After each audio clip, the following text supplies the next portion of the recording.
I have used a whole lot of makeup brushes in my time. I'm very picky about them. Usually, if I order them, I try them and I send them back because there are very specific things that I'm looking for in a quality makeup brush. I recently purchased some brushes from BK Beauty. They are the Hot and Flashy line from Angie Hot and Flashy, and I was so impressed with them. I'm Michelle from Michelle Fox Beauty, and I love to chat about all things beauty, especially with those of us that are menopause and beyond, because there are so many challenges and changes that we're facing. And yet, with just usually a tweak or two, we can achieve the look that we desire, either with our makeup, our skincare, our clothing, what have you. Today, specifically, we're talking about makeup application, and our eyes as we get older become more hooded with age, which gives you a smaller area to work with. And I believe that was Angie's focus when she created this line of brushes. So BK brush or BK beauty brushes are very, very popular, very well known. Add that to the fact that I love Angie from Hot and Flashy. She's amazing. And she developed a brush line with BK Beauty. And so it is Angie Hot and Flashy. She has the entire set. I just bought the eye brushes this time. So I've got the A501, A502, A503, A504, A505. Each of them does something a little bit different. And like I said, I have so many already that I was determined that if I didn't think that these actually did anything different or better, I was going to send it back. That's just how I am.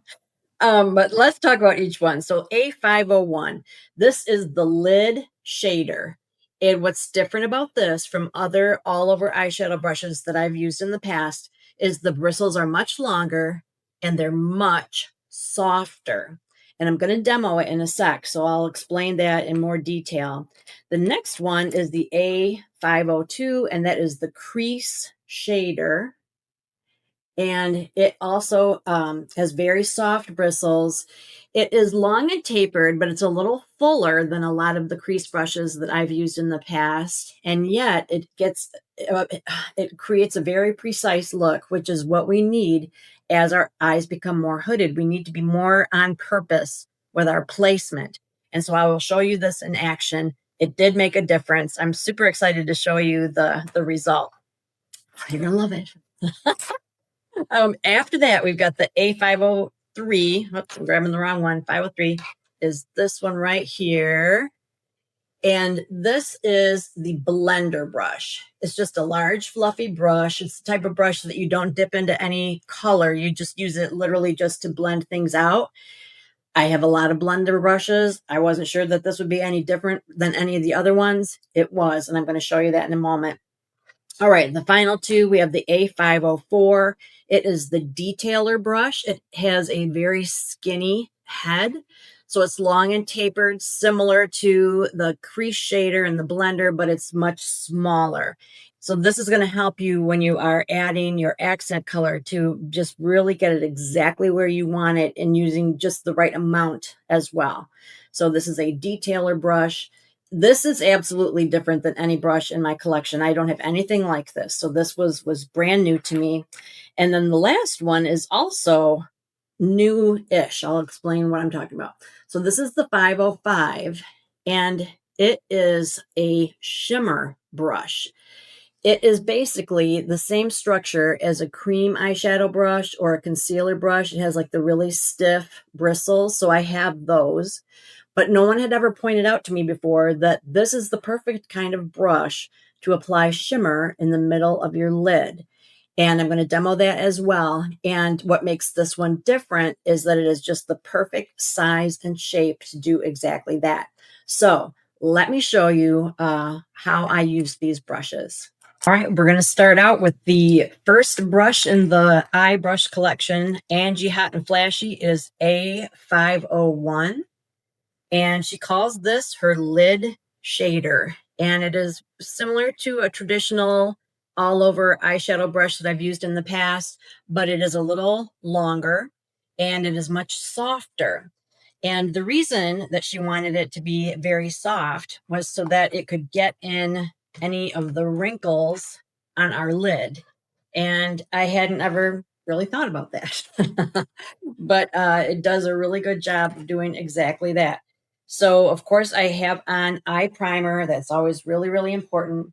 I'm using a very, very light, um, sort of a white matte color. This is a Tarte palette. It's limited edition. I don't think it's available anymore, but I do really love Tarte.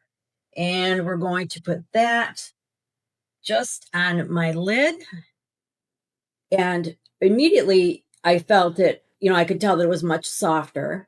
In the past, when I've had soft brushes, they have not deposited color well. So I wasn't sure how I felt about it.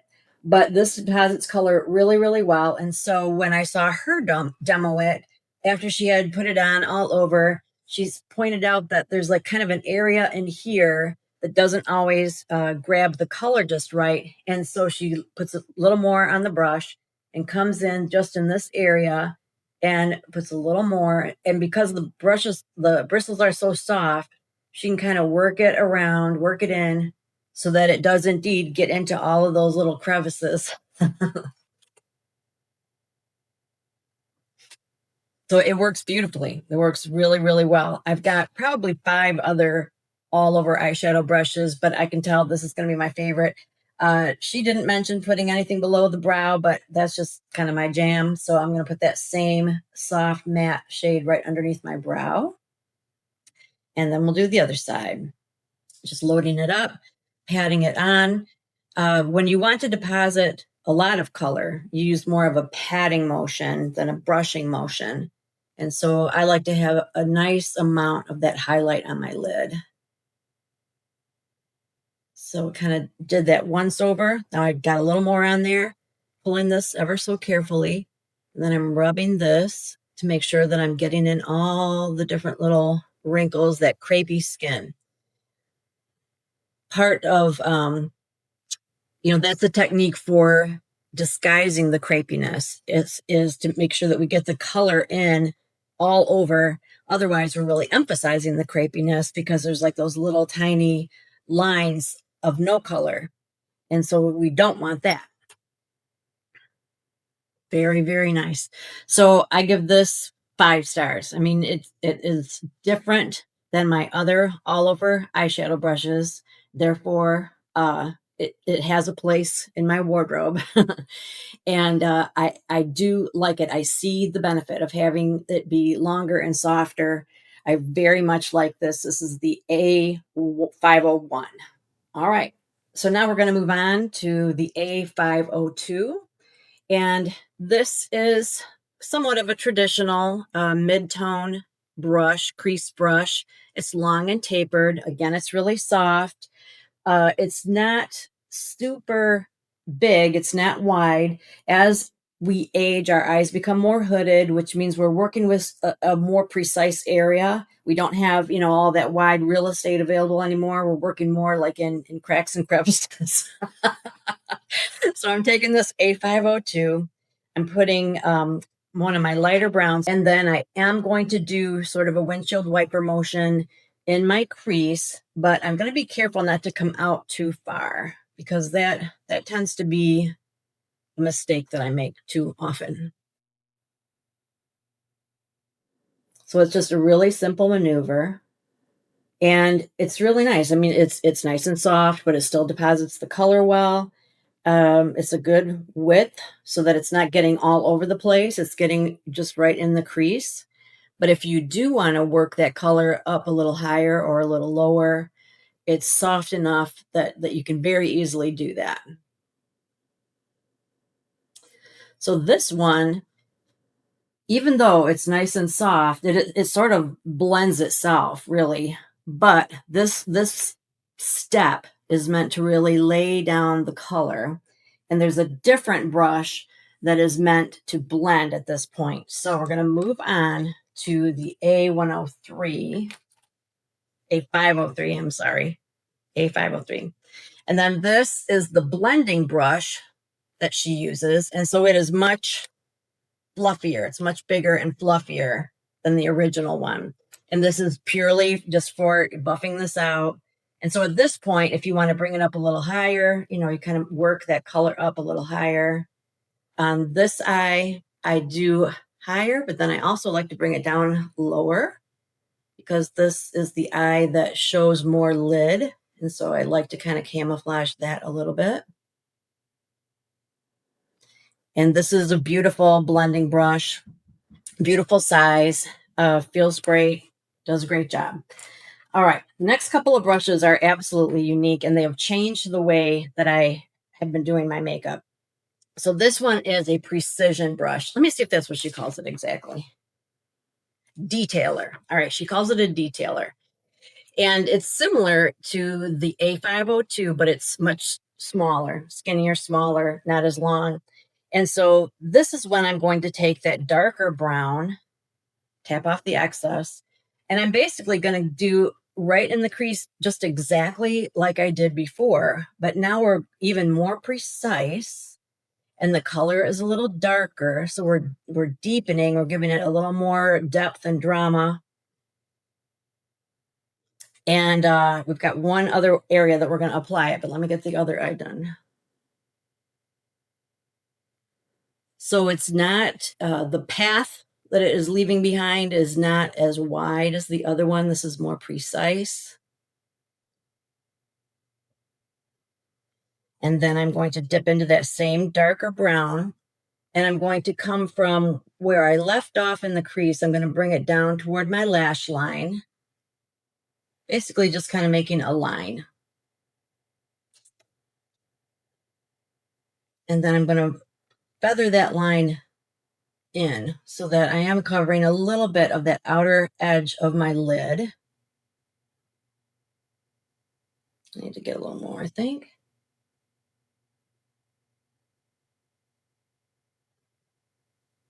But I'm working in a really precise area.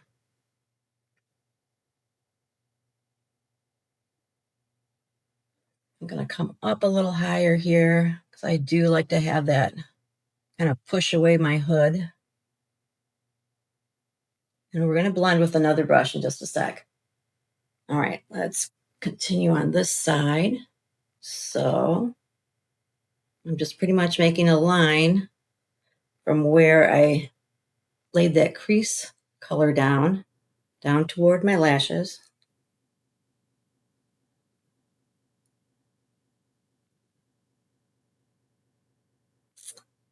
And then I'm feathering it in.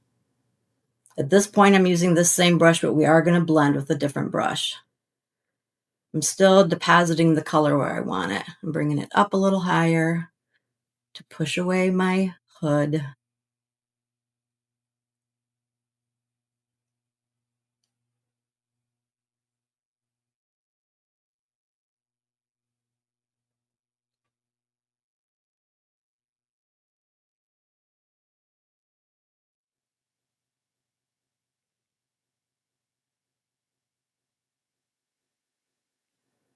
I'm looking to see like if I've done it in approximately the same place on both sides, and I've come over a little farther on this side, so I want to fix that.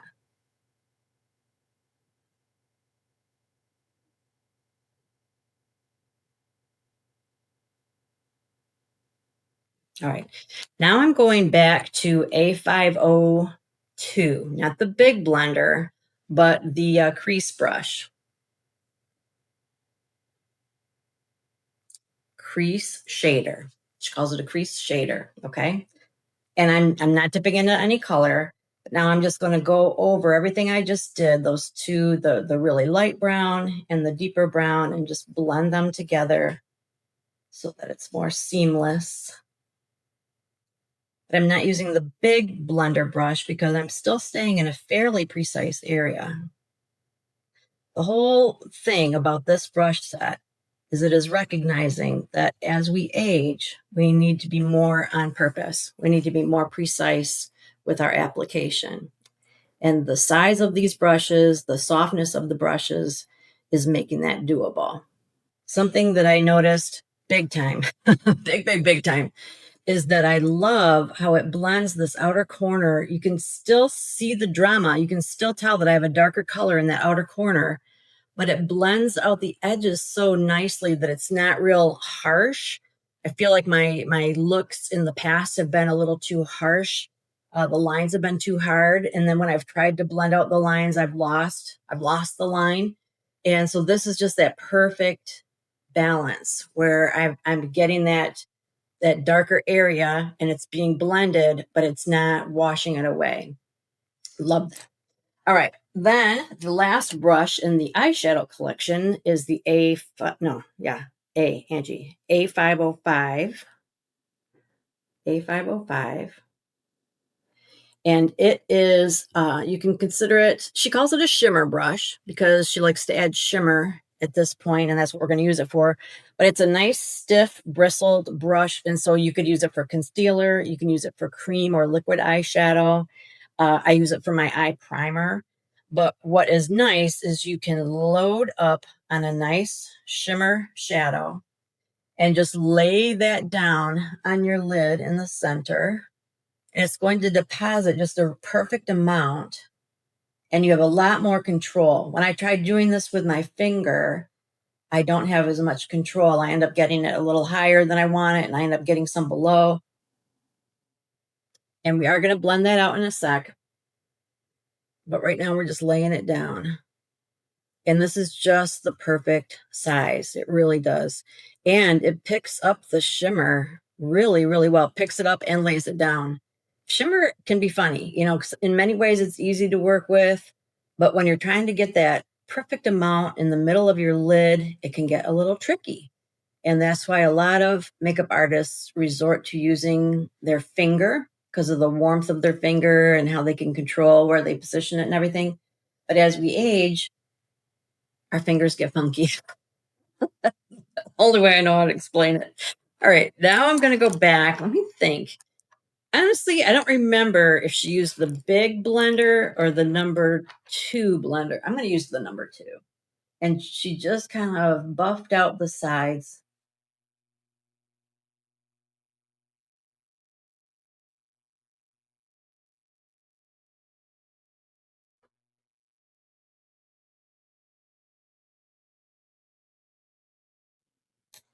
Let me see. Let me see what I think here.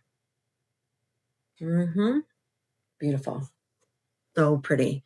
All right, I'm going to compare this to how I typically do my makeup. I think you'll be really surprised. You will agree that this is just a softer, more flattering look overall.